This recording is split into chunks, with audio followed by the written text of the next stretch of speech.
Okay, we're live.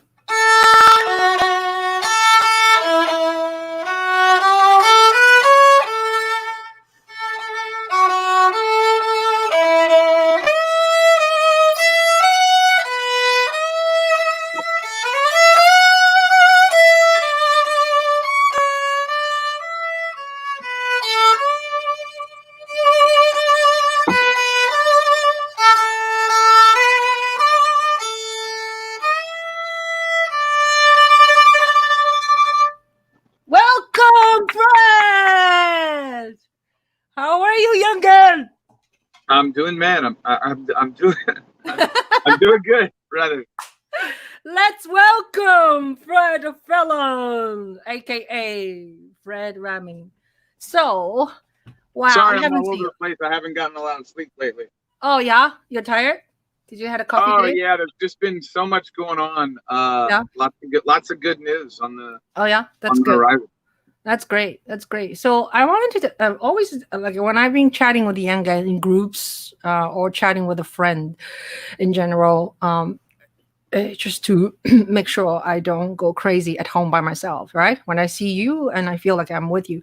Now, do you, Fred? You remember when we met or when we get to know each other? Do you remember?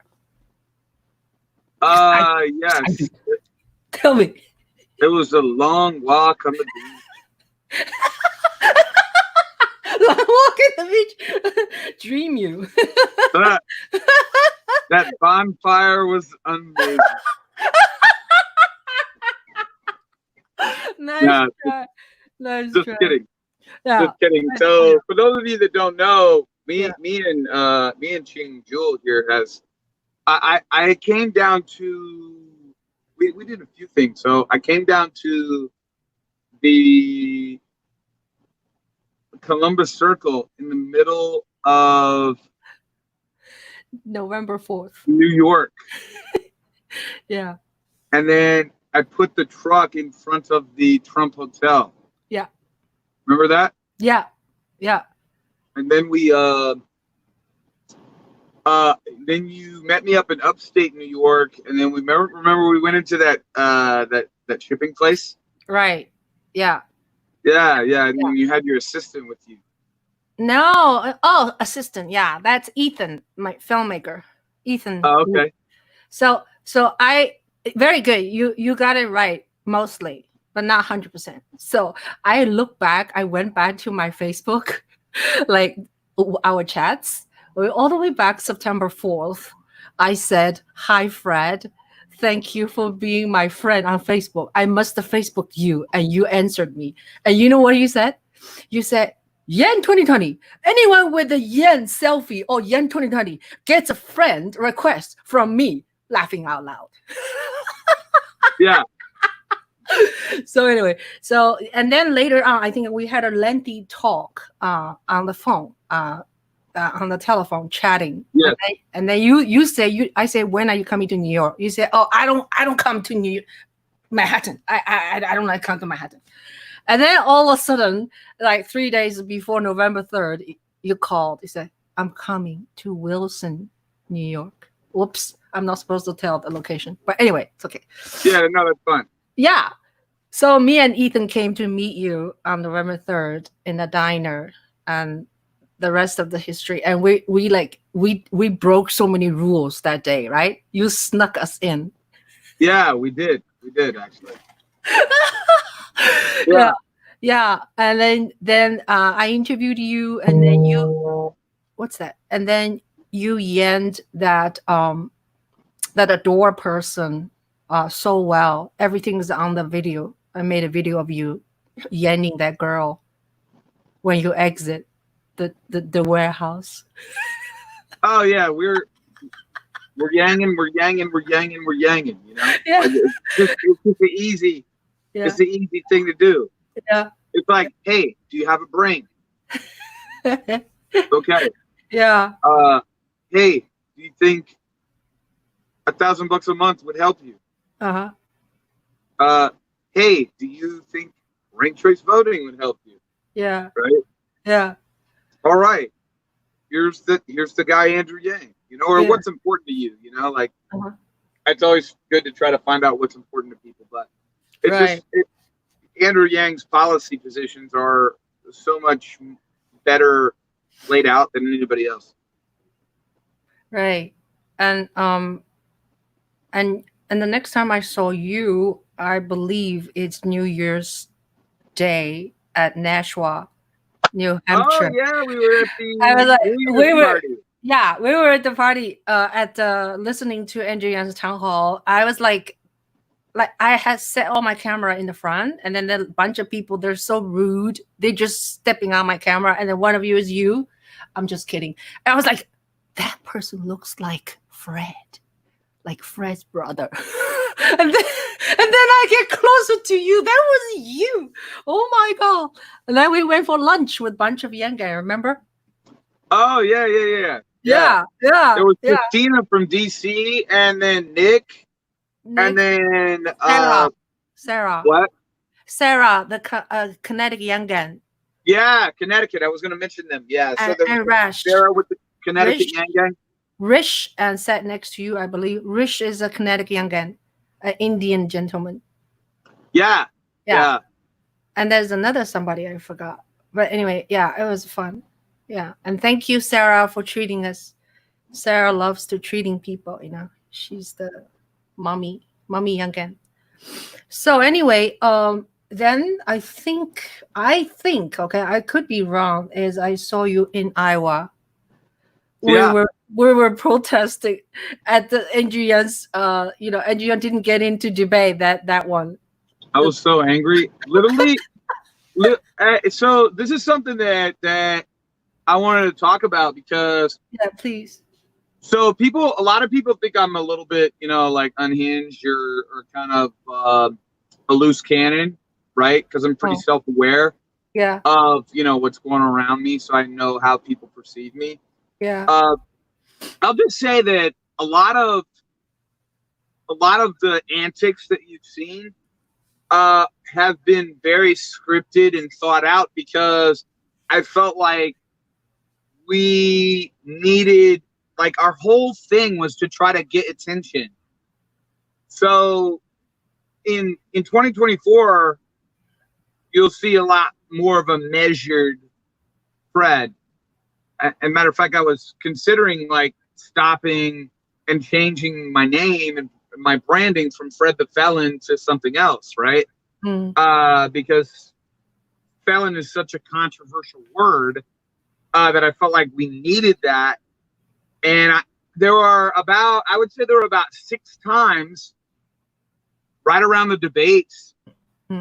I've had people that had to talk me off the ledge about getting arrested just to boost name recognition. Oh, wow. Because I had considered taking the truck and parking it across the entrance of where people would go into the debate. just because we weren't getting any press. Yeah. Right? Yeah. So I just wanted us to get more press coverage. And people are like, well, that's bad. Marketing 101 is, get attention. If you have to scream for it to get it, then get it. People cannot buy from you, or in this case, vote for you if they do not know who you are. So that was really what Truckers for Yang was really about, in terms of we wanted to boost and bolster name recognition and get the word out there that Andrew, this is an option and this person exists, right? In the space, right? But is Andrew Yang the only candidate got somebody like you, like wrap the truck and drive around the country? Does anyone else have stuff like that? There is a few Trump trucks that I've seen. Oh, I've seen online, right? And they suck. They're terrible, right? Like their graphics are terrible, right? They're just garbage, right? And then as far as Democrats, no. So Yeah. so by and large, like Yeah. we did something that nobody else has done or will do in the future or maybe in the past, right? Yeah. But I Yeah. can guarantee you that there's more to come. There's more to come. Not necessarily in terms of trucks, Mm-hmm. because we have other projects we're working on now, and Yeah. we may go back to trucks as well, depending Yeah. on what the market needs. Yeah. But it looks like we're not gonna really. We're not gonna have to overcome the huge name recognition battle that we Yeah. had before Yeah. in 2024. Yeah. I don't think. Yeah. I am getting um the what do you call it? I made altogether, I think it's 3 short films about you and the truck. I'm just getting the sorry, the the link onto here. Okay, so several people said something. Can you hear me? Yeah, Several I can people see. said I Peter. can see. Yeah, Young and Peter's here. Said hi. Nick said hi to us. What's up, Nick? Nick says, "Notice your shirt. You have a Freedom Dividend shirt. Yeah, What is it? it's a freedom Oh, bird. oh, Freedom Freedom. isn't free, Oh, okay. right? Freedom Bird. Yeah, I tend to lean pretty pretty America. You know what I mean? Kind of. You know what I mean? I'm part country boy, I guess. You know what I mean? Yeah. So I'm very nationalistic in terms of that's good. or nationalistic is actually not the word I'm looking for, because that word is I don't That's a know, patriotic. No, they people who are nationalists, they are patriotic. yeah, So I'm very patriotic. it's a good thing. Is Yeah. a better way to say it. Yeah. So tell our audience, where are you right now? I'm in Sarasota, Florida. Do you get to so how is this situation right now? Like when you have to stop and go to a food place, how do you deal Nothing's with these? nothing's open. Gosh. So what do Like you do? starved to death. Stop to this. Eat cereal. You know what I mean? Yeah. Yeah. So Yeah, it sucks. It sucks. well, I was gonna ask you like you drive a truck, so it's a pretty solitary work, right? You don't have like coworker, in the same room with you looking at you each other. So how do you justify this whole thing? Like you are alone, right? You're alone. What's that? You're often alone, but no, like you're a truck driver, you often work alone. You don't have a team work with you, I guess, in the Yeah, room. So correct. so how do you feel this whole thing, this whole pandemic situation you're in? Like, do you feel as frustrated as a lot of people who are used to working with a lot of people all together, or you are just you are okay with it? Well, I have a lot of people that I, will video conference with on the phone, and like I have a new project that I'm working on that I just started, so that's taking up a lot of my time, right? Mm-hmm. But right now, it's a little bit crazy because we would go to, like, truckers go to different spots, and like we'll hang out and shoot the breeze and talk and bust each other's chops back and forth. But now there's just like none of that. There's like no TV rooms, no drivers lounges, no no diners. There's just nothing open. There's no socialization. So, you know, I just talk to, people that I've built these great, awesome relationships with, hanging out and being part of the Yang Gang. Do you have same amount of work or you have more work? Well, in the beginning of the pandemic, man, freight was really good price-wise. But like today, I was a little bit irritated because I had a load, it canceled, right? I had another load and started my clock. And then it canceled right as I started my clock, right? Which if it hadn't canceled, or if I hadn't have started my clock, rather, it wouldn't have pissed me off, right? But I do have a load for tomorrow. I got to go to the other side of the state. I'm in Sarasota on the west side of the state. I got to go to, I think it's Punta Gordo, to the east side of the state. On the other side, no, Vero Beach, actually, Vero Beach, I think it is. So I'm gonna take this time, relax a little bit, take a shower, get my oil changed. I got a lot of work to do. Got a lot of, I'm assembling a team of economists and also analysts. So if anybody out there is an economist or an analyst, you can put my phone number on the screen there as well. You can put it on the ticker if you want. Yeah, okay. I don't care about people having my number. Oh, okay. It's 602 602 750 750 8751. 8751. Okay. All right. Great. So, yeah.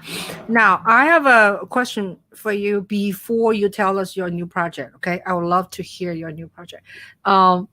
This question probably was asked by many people. Okay. Who knows you well. Now, you have been Young Gun for how long now? Like since when? A year ago? About 2 years. 2 years, yeah. So yeah, you're really hardcore, and we all worked really hard. And on February 11th, when Andrew Yang suspended his campaign, where were you and how did you feel? So 30 minutes in the debate, well, first of all, I was at the Radisson in Nashua. Yeah. And it was me and Sola doing some work. And we put together this thing called 2020 Rides where people would call in. Yeah. And then we would get them a ride to the voting location. Yeah. So we were working on that. We were in a hotel room. Consequently, the power went out in the hotel room the night before. So we were so incredibly happy, and there was a bunch of Bernie people there too, right? The United Auto Workers were there, and I had no idea that most of them were for East Coasters, New York, Pennsylvania, all over, right? Mm-hmm. And I had no idea that the United Auto Workers they do a bunch of stuff, from ships to bookstores to all kinds of different stuff. So we were talking with them, and then we went to watch the debates, and like 30 minutes into the debates, I was like, this is over. Could tell. Uh-huh. I knew it was over in Iowa when we had the final rally. I've seen Andrew Yang many, many times. I've seen Andrew Yang at least 30 times. At least 30 times. Mm. And it was something different. You could tell he had gotten bad news.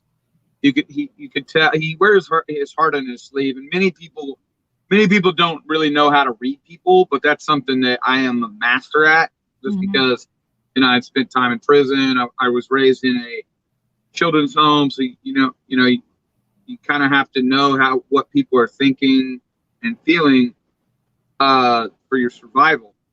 So I could just tell something was off, and he had received some bad news, maybe in a poll or something. And then when we went into New Hampshire, and like 30 minutes into the debate, I could tell that they weren't going to give him any time, and B, he kind of knew it was over. He really wasn't doing his normal, at least trying to fight his way in, right? He kind of knew it was over at that point. So like 30 minutes into the debate, I told Sola, who is very, very faithful, to the mission and the movement, and she was like, "Oh, this is no big deal. We're gonna keep right on going." And I was like, "Sola, this is over. Pull the plug. Like, this election is over. Trump is gonna win, right? And Andrew's gonna drop out." And then to be quite honest with you, like, I was just like so incredibly hurt, and it was just so painful. Like, literally, I didn't want to live. If I'm being honest with myself, like, I didn't want to live in a world where Andrew Yang was not the president.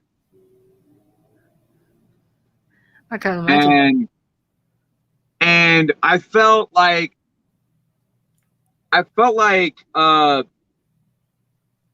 gosh, I felt like I let him down. You let him down. Come on. Yeah, because we could, like, I could have just done so much more. You know what I mean? Mm-hmm.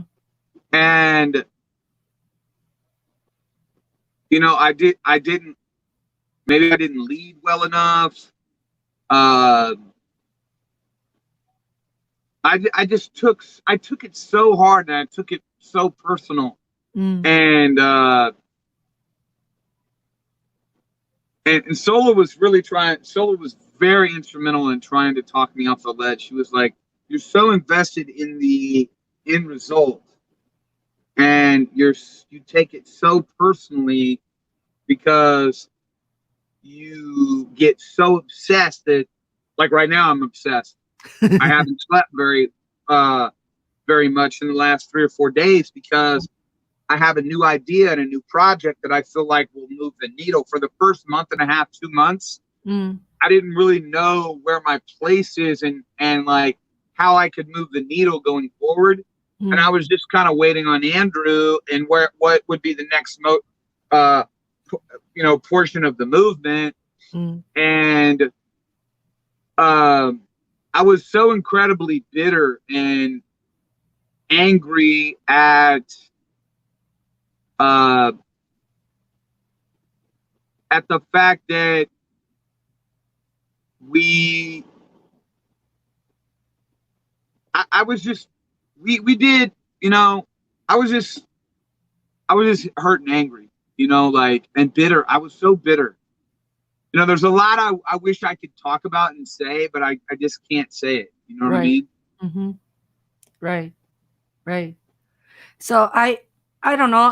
I was not as at that time. I was in New Hampshire already 3 weeks before the date he pulled the plug. But I was not reading it. I was in denial. I stayed in Jack's house, and Jack had lots of young guns there. Some are working for Andrew Yang campaign. Some of them actually being laid out. Laid out? Is that the word? Laid off.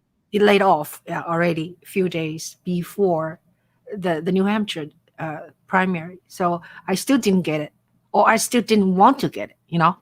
So at that day, I was like live streaming. Andrea was, on the stage of Manchester and New Hampshire, and talking about why he's quitting. And I was still like filming it, like not getting it until he said, I think, this is the time I'm not going to go forward or something like that. I was like, finally, so it's a really hard. I thought about you. You put so much in, and you invested emotionally, uh, not only money wise, emotionally so much, so that it must be really difficult to swallow at the beginning. So how does the transition, uh now see, the funny thing is, like, his campaign ended in February 11th, right? So Yeah. the whole pandemic already started, right? The world is started to already infected by this virus. I sometimes was thinking, like, what's gonna happen, if this whole thing starts a little bit earlier? We're gonna be even Dude, more you know how screwed many up. times? Do you Yeah. know? Do you know how many times I've thought about that? Yeah. I was like, dear God, like, right? I think about it all the time, like, dear God, rewind the world 6 months and lay the pandemic on us twice as hard, right? Yeah. That's sick, right? Yeah. Just to Yeah. even say that, Yeah. right? Yeah. Hold on one second. Oh, you have a phone call? Can you hear me? Yeah, I can. I can. One So, second. oh, okay. Okay.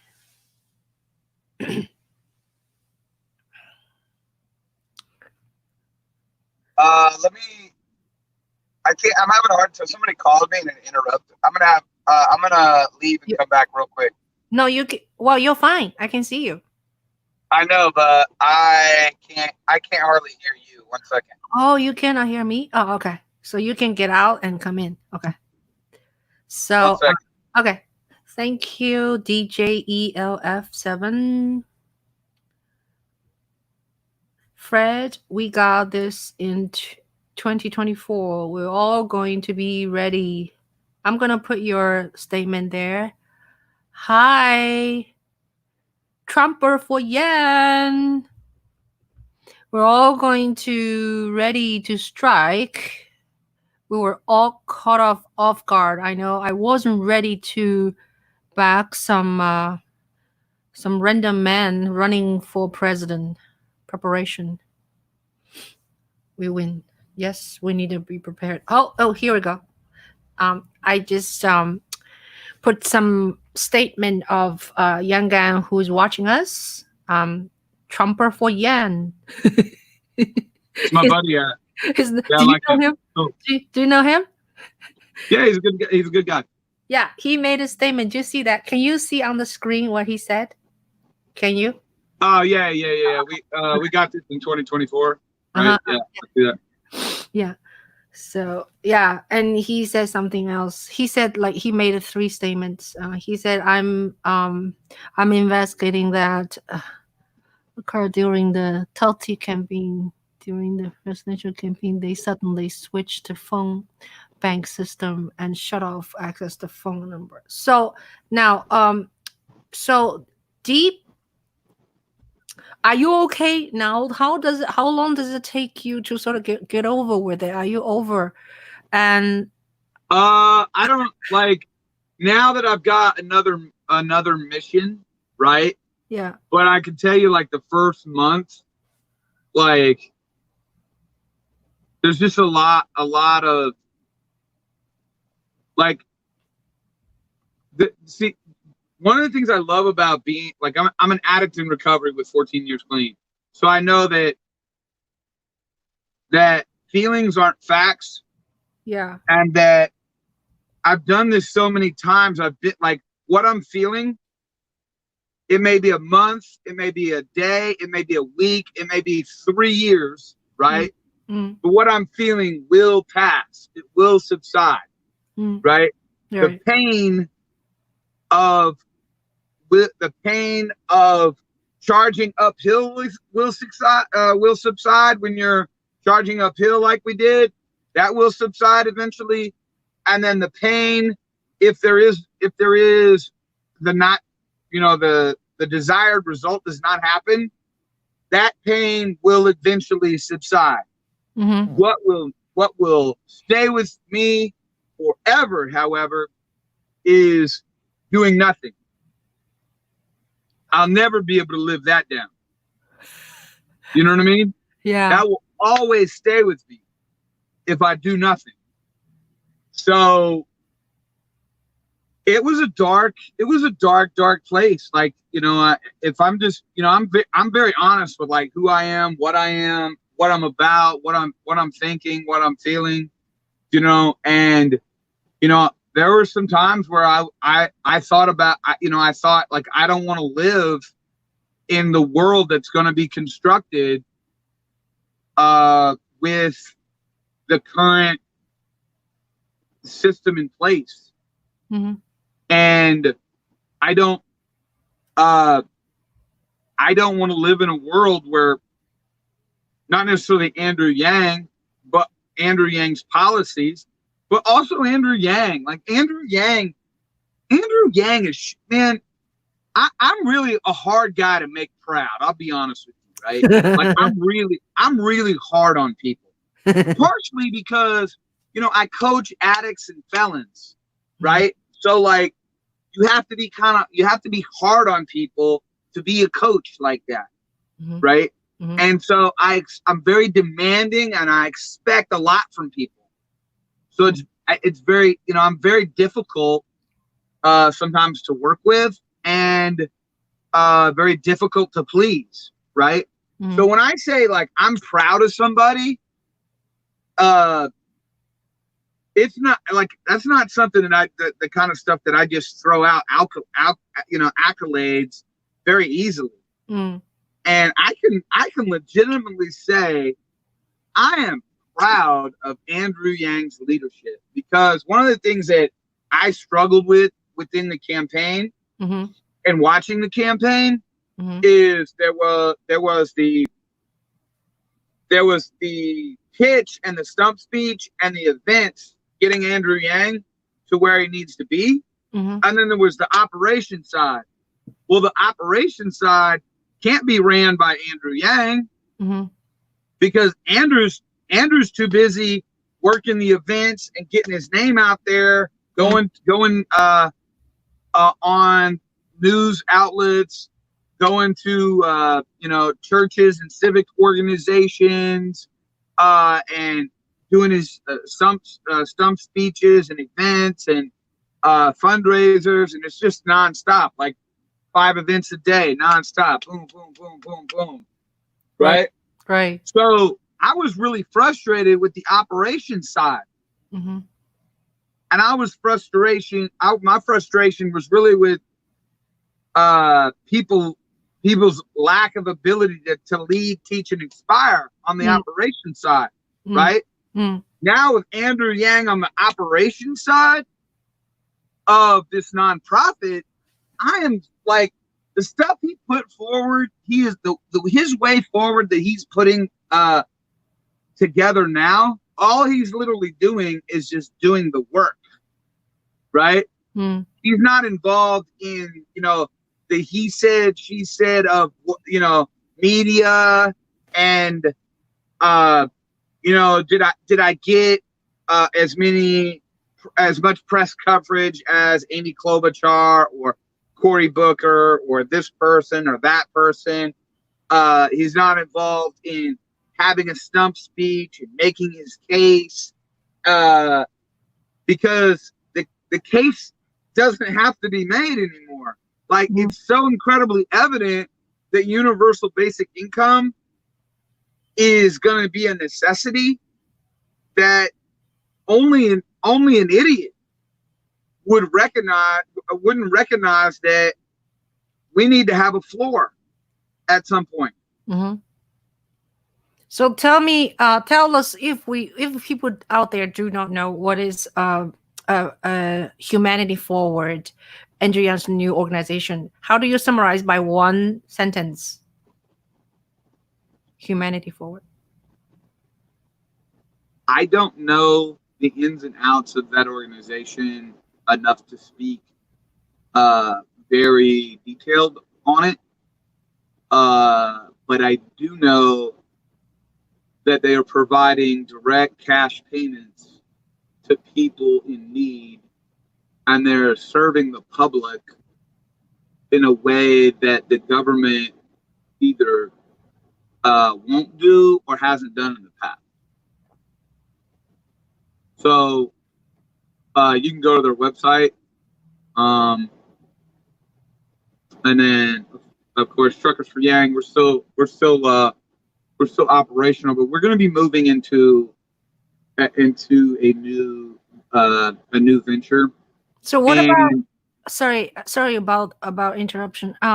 Now your truck is still has Andrew Yan's logo stuff on it, right? And how many such truck was wrapped? So we have 3 trucks that are out on the road currently.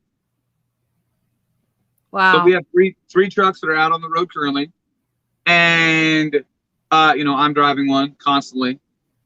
And if there were events that I would that we could go to, I would be there. But I mean, obviously, every event that we have is online now, so there's no need for that. I am obsessed with the idea of several ideas. But I'm obsessed with the idea of us having a floor, and I've got a new idea that I think has legs, and I think that I have a case that's huge, and I'm coming up with a stump speech for this idea, and we're building the case and running the numbers, and I'm building a team that is going to prove that universal basic income will be the only means of survival for Fortune 500 companies in the future. Mm-hmm. And people that have been putting forward universal basic income have been pounding the desk rather, asking Congress, legislation, people to put forward universal basic income. And a lot of times when they do it, they talk about eradicating poverty. They talk about giving people a floor. They talk about workism and changing the structure and what work means. I believe in all four of those things. I believe in all those things. And I want those people to continue their fight. There's an angle of this, however, I believe that's missing. I believe, and I intend, along with Solo, we intend to prove that universal basic income, if it is not adopted, corporations will die. And the issue with clamoring Congress is, and I've talked to lobbyists, I've talked to people. I was just on the phone with I just got off the phone about an hour ago with a consultant that worked for the Obama administration for years. That was part of his cabinet, and they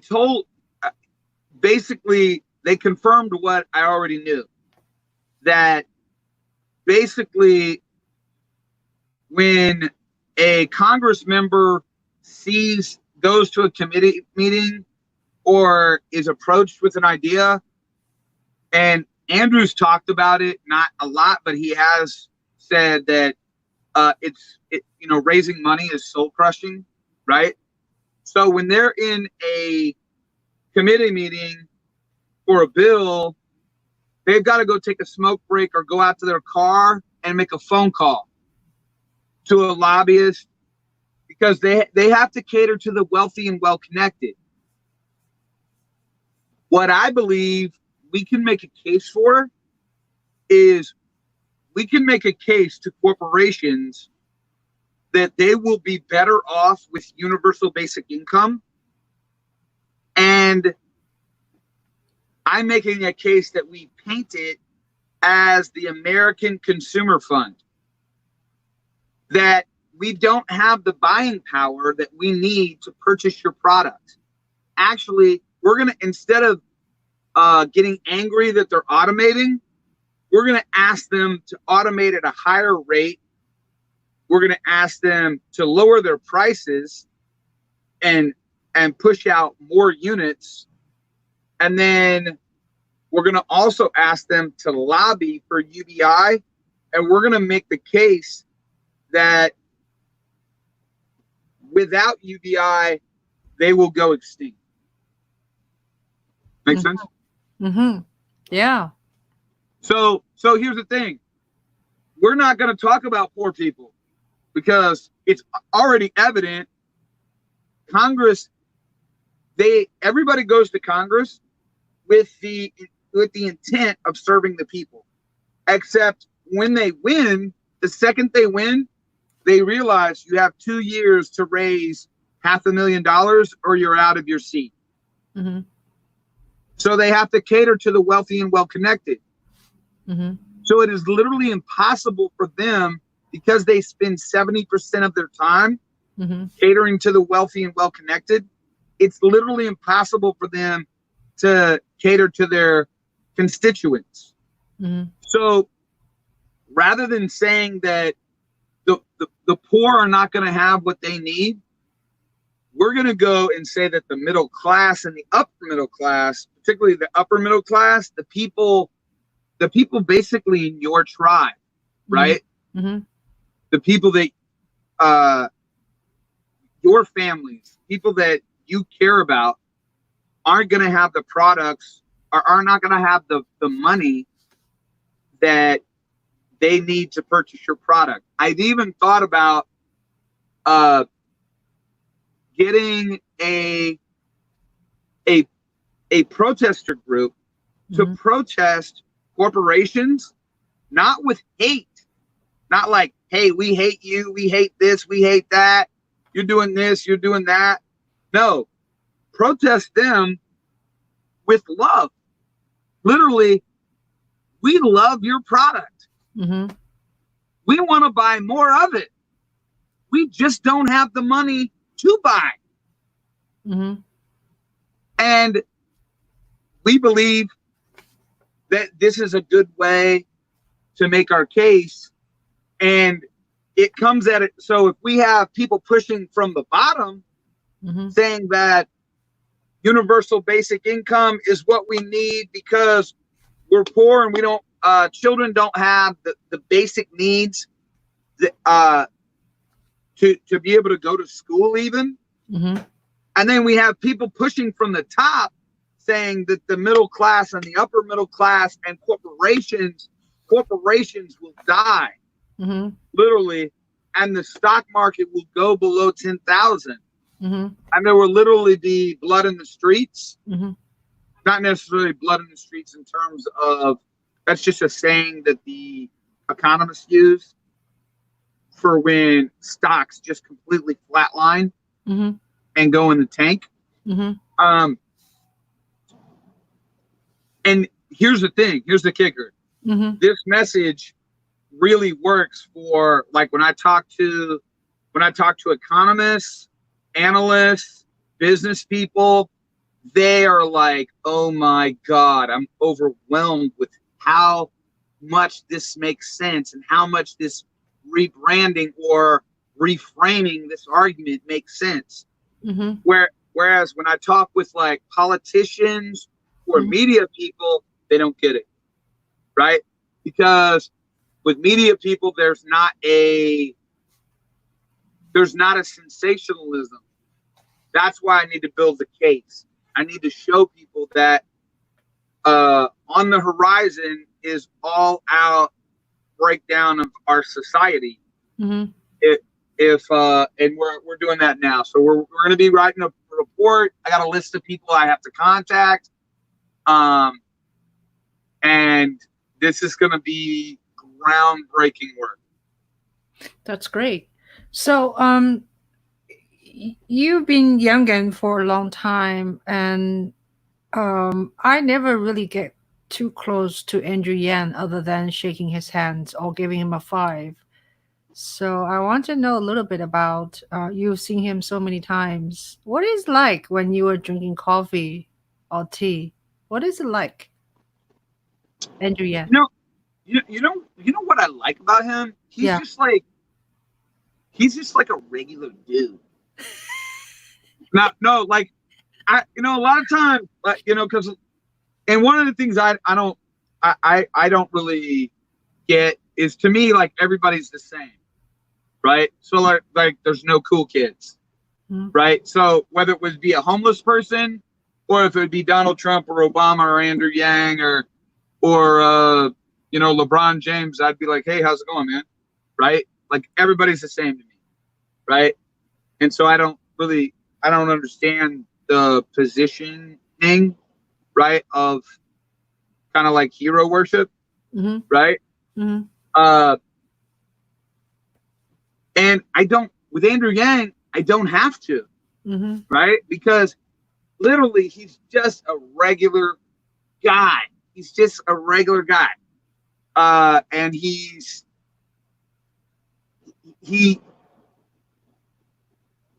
so incredibly intelligent. And the great thing about it is, like, if you spend any time around him, like, he doesn't talk in terms where he's like pushing that intelligence on you and letting you know how intelligent he is all the time. You ever meet those type of people? Yeah. And he's not. It's uncanny. It's unbelievable. He's just like a regular, everyday kind of guy, and I want him to be the president so badly, because I really believe his heart is in the right place, and he just wants to do something great, right? And so when we're out here, we're just trying to do the work. We're just like, where is the work that needs to be done? And in the last few days, I really have felt like I know what the work is and what I'm called to do. And I feel like what this idea can do is fill in the gaps. And I feel like that's where I come in really, really, really well. Like, people on Twitter have said, like, Fred is like your biker uncle that you can kind of tell him something and he can solve a problem in a way that maybe other people don't normally do, right? Well, and obviously, bikers are peaceful, the ones I know. So we're gonna do this in a peaceful way. But we're really, really gonna show the pain and suffering that we're gonna experience if we don't get universal basic income passed. Not for us, but for them. Yeah. Back to Andrew Yang, though. Yeah. He's really different in New Hampshire. Oh, really? What do you mean? He's so much different in New Hampshire. It's just like night and day, because the New Hampshire events are just, they're so much more, they're just so much smaller, and so you can actually spend a little bit more time with them and ask them questions. And I'm interested to see. I didn't get all the way through Yang Speaks, but I'm interested to hear, the rest of it, and then I'm interested. Right now, I'm tracking through the process he took and the people he talked to in order to come to his conclusions. So, like, I'm studying the institute, the Roosevelt Institute, rather. I'm talking to different economists. Mm-hmm. I am, I'm trying to figure out how he came to these conclusions, Mm-hmm. and then turn those conclusions, instead of saying, "Hey, poor people need it, poor people need it, poor people need it," because nobody gives a shit about poor people, if we're going to be honest, right? I basically, I'm gonna say that, like, hey, Karen is threatened by not having buying power, and that corporations are threatened by not having this additional buying power. Yeah. So he's just an amazing, good-hearted, good person. Mm-hmm. And I always tell people, one of the first things I told him when I first met with him, I said, I used to be a salesperson, and for whatever reason, sales has just comes natural to me, because I have like ice in my veins. Like, I can talk about the money and talk about what I could talk about the sale without getting all jumbled up and getting scared about it. And I always used to tell my sales reps when I was running teams, I would say, there's two types of people in your phone. There's the guy that you want to want to call him up and rip up the town and go out to a bar with it, late at night, or you want to go to a football game with, and he's the kind of guy you like, but he may not be the type of guy you trust. Does that make sense? Mm-hmm. There's also the kind of guy that you call up and say, hey, I need you to babysit my 10-year-old son or my 5-year-old son. Can I drop my kid off? I got an emergency. So I would tell those sales reps, you want to be the type of sales rep that a person, if you have to choose between the two, you want to be the type of sales rep that the person trusts. And it just so happens that if you're really good, you're also the type of person that they like. Mm-hmm. And that's what I'm getting. That's what I'm getting with Andrew Yang. I'm getting somebody that we can trust, but also somebody that we like. Mm-hmm. And with Donald Trump, all we're getting like the used car salesman that sold everybody a car once in town. Yeah. Right? Mm-hmm. Whereas with Andrew Yang, what we're getting the type of person that creates repeat business. Yeah. Right? Like, he doesn't even have to walk out onto the lot to sell a car, because people are coming in saying, hey, I heard you took care of my grandma, and you gave her a great price on a great car, and you stand behind your product, right? Like, this is the kind of guy we're getting. We're getting somebody that has integrity, that is doing the right reason and he's just trying to help out. Yeah. And he just wants to move the needle. Do you know what kind of music he likes? Do you know? You know what?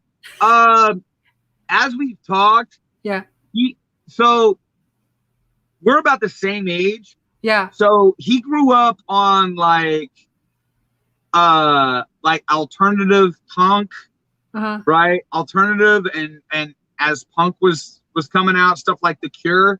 But because me and him were talking about hair bands. Like, I grew up in an all black neighborhood, Oh. wearing Guns N' Roses and Metallica t-shirts as a kid, and having a mullet, and having my hair cut like Brian Bosworth, like I had a mohawk and stuff like that. Yeah. Right. Yeah. And so I stuck out like a sore thumb, and we were talking about that. And he also likes,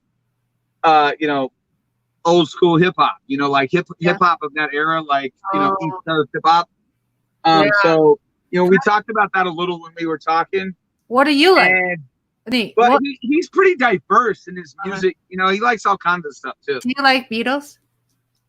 Oh, we really didn't talk about that, but too old, right? It's 60, right? He was. Well, here's the thing. Like, I grew up on the Beatles too, because the thing with the Beatles is, if you're, I think he's 45. I'm going to turn 44. Yeah. Next month. So 24. I'm going to turn 44 next month. So if you're our age, your mom and dad listen to the Beatles. So that's kind of like, so your mom and dad listen to the Beatles and the Who, and all that kind of stuff. So yeah.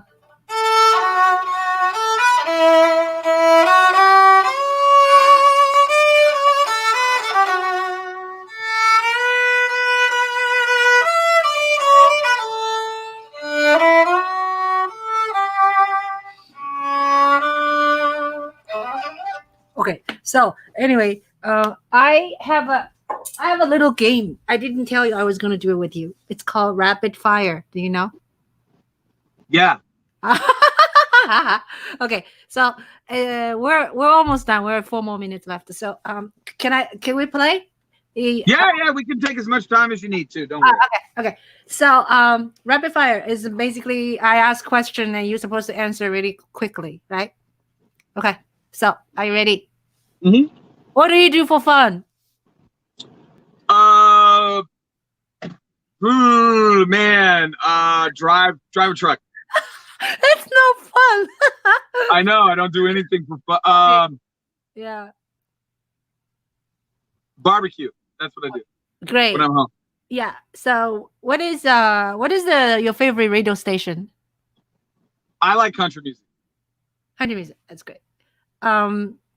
Now, when you have a chance to go to a restaurant, sometimes you order food, right? And like, especially Chinese food, they ask you chicken, beef, or pork.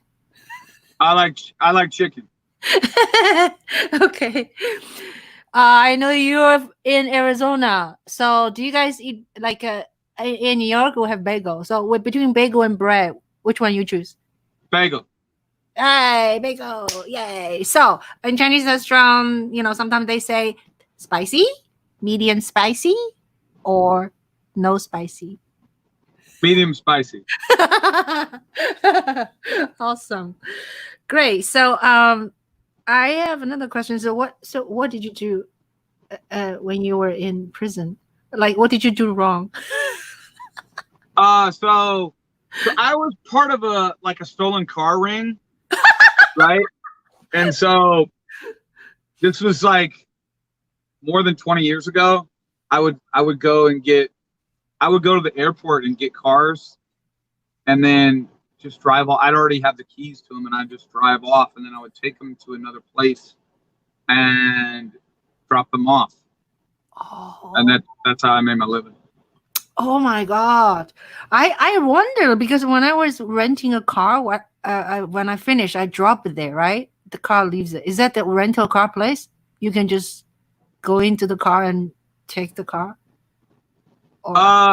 So not to divulge too much for the technique study. Yeah, so yes, it was actually rental cars at the airport. Yeah. Because I had a few people that I knew that would get me the VIN numbers of certain cars, and then I would just get the keys. Mm-hmm. And I would have a constant flow of keys coming in, and I would just go pick them up and take them somewhere else. Yeah. And then also I was in I was in prison for drugs too, you know. I mean, nothing huge, a few pounds of weed here and there, but nothing big, you know. So you were there. You were locked up for how long? 3 years and 8 months. 3 years. Yeah. You locked up in 3 years. 3 years and 8 months. Oh my God, that's a long time. So, so we can talk about another episode. No, that's fine. How is the prison life? So, did you did what did you gain out of the whole thing? Like, what lesson learned? I learned how to lift a lot of weights. Right? I mean, no, seriously, that was my whole thing. Like, every single day, twice a day, I worked out. That was like my life. Wow, right? that's cool. Yeah. So, and you know, I read a lot of books. And then I was determined to. I knew like my criminal behavior was all to feed an addiction, and I recognized that, and I recognized like that it was wrong, and I also recognized that people around me in the institution thought the reason they were in prison was because somebody snitched, that they were at the wrong place at the wrong time. So there wasn't a sense of, no, I just got, like, I was doing the wrong thing and I got caught, and I recognized that I didn't have the skills to pay the bills to feed my addiction any other way but to do this, right? Mm-hmm. And so one of the things I talk about with my addict and felon people that I mentor is like, you exhibit this behavior because you don't have another way. You don't have another behavior that serves you better. If you had another behavior that serves you better, mm-hmm. you wouldn't exhibit this behavior. Mm-hmm. And so we just have to learn some new tools, or you can go back to, you know, doing what you were doing before. Yeah. And then, you know, I try to figure out what kind of life people want to live. Mm. And then people call me and they tell me about their problems, and I say to them, hey, we write out, like, okay, what are the list of steps? Okay, this is what you want out of life. What are the lists of steps you need to do to get there? Mm-hmm. What's step one? Mm-hmm. Step one is the most important, right? Because once the ball gets running, right? Like today, I didn't catch all of Matt and Zach's podcast, but with Andrew, but I did catch the part where he talked about organizations coming to him at step 15 or 16 versus him being at step 1, right? And that's very, very important. Like when you're mentoring somebody and coaching them in life, especially an addict or a felon, you have to understand that with those people, you have to lay out a plan for them and figure out what is step 1, and then tell them, okay, now it's time to do the footwork. And then when that person calls me and tells me how much that their life sucks the next time, and I ask them, like, well, did we do any of the footwork? Did we do step 1? Did we do step 2? Mm-hmm. And they tell me no. I'm like, well, I don't know. Like, why? Like, what are you calling me for? Mm-hmm. Like, if you want to call me and talk football, right? Mm-hmm. Or like, tell me how your girlfriend broke up with you or something like that, right? Great, whatever, right? We could talk about that, right? But until you take the steps necessary to change your life, nothing's going to change. Right. So, like, you can either, I tell people, when the pain of when the pain of staying the same is greater than the pain of change, then you'll make a move. Very good. Very good. So, yeah, very good. One last question. What are you going to tell Yang Gan? What are we going to do now he's not a candidate? And I mean, where is this country, going, the direction?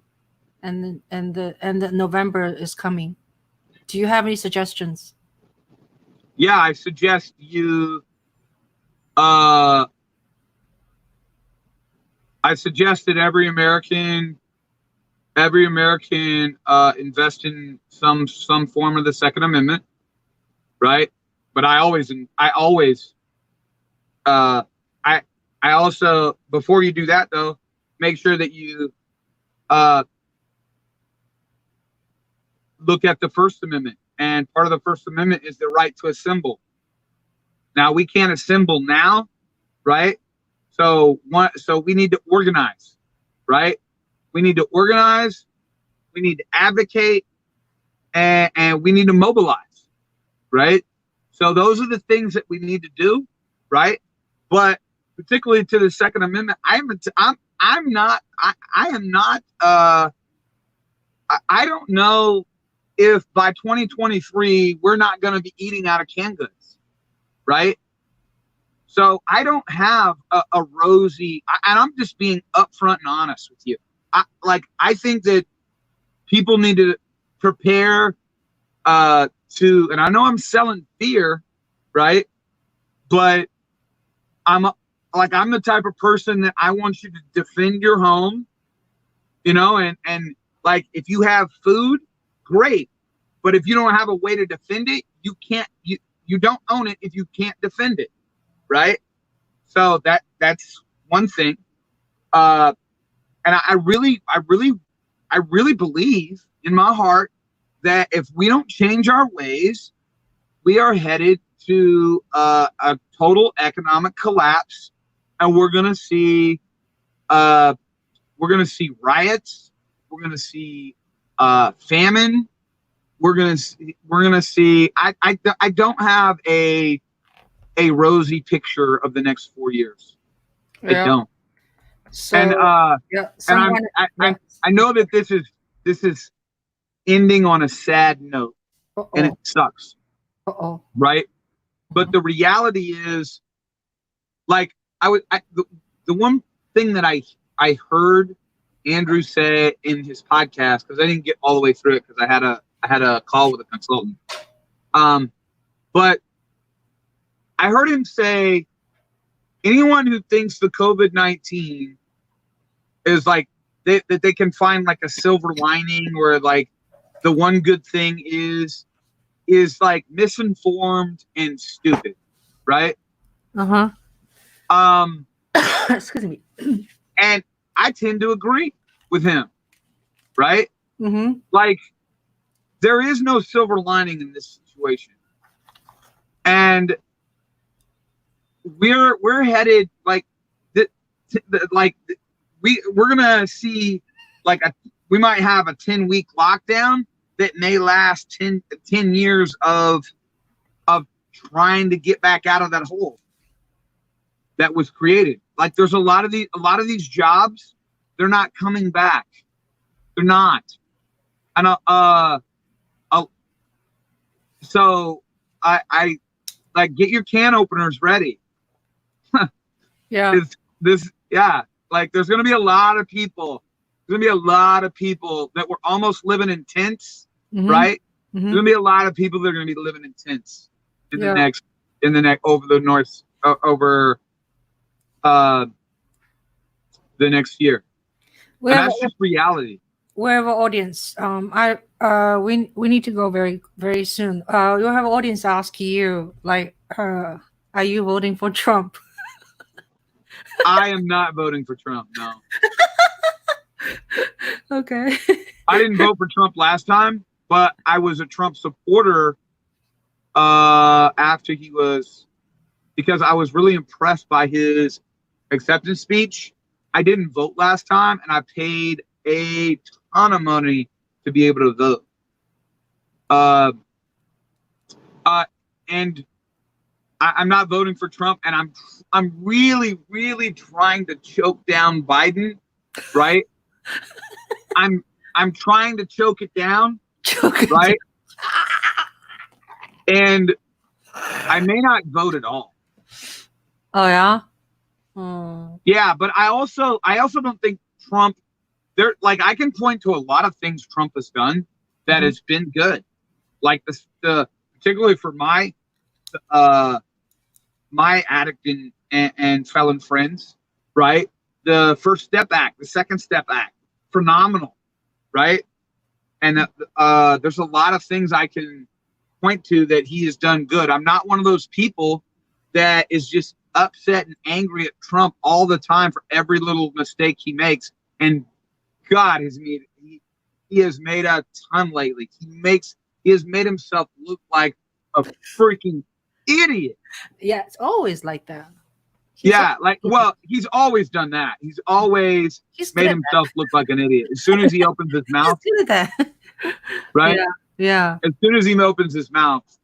But I would tell all Americans, like, don't think don't think that life is gonna be the same as it used to be.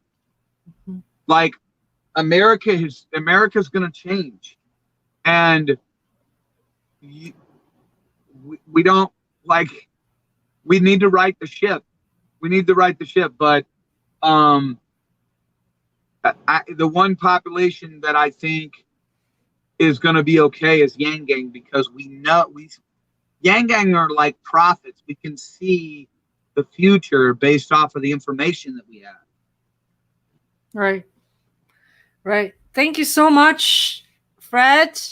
This was really, really informative, and thank you for your time. Thank you for your energy. Seeing you always makes me happy, and then you're so articulated, and you're so convincing, and you're so passionate about what you're involved. So we really, like, the whole Yang Gang community value you, and we look up to you. So thank you. Yeah, thank you. Great compliment. Of course. Thank you so much. And you guys check my YouTube channel has at least 3 related short film about Fred. So let's say goodbye, and maybe let's just say meet you the next time. So let me know when you come to New York area, I'll come to meet you. Will do. Yeah. Okay, guys. Thank you guys for watching. That's a great one. And you guys be safe. I'll be safe and drive safely. I was thinking, and now that you have no traffic, you can drive faster, right? Yes, absolutely. That's the good thing out of it. Yeah. All right, guys. Yeah. Talk to you later. Thank you, Fred. Love you. Thank you. Love you too. Bye. Take care. Bye. Bye-bye. Thanks for your time. Bye.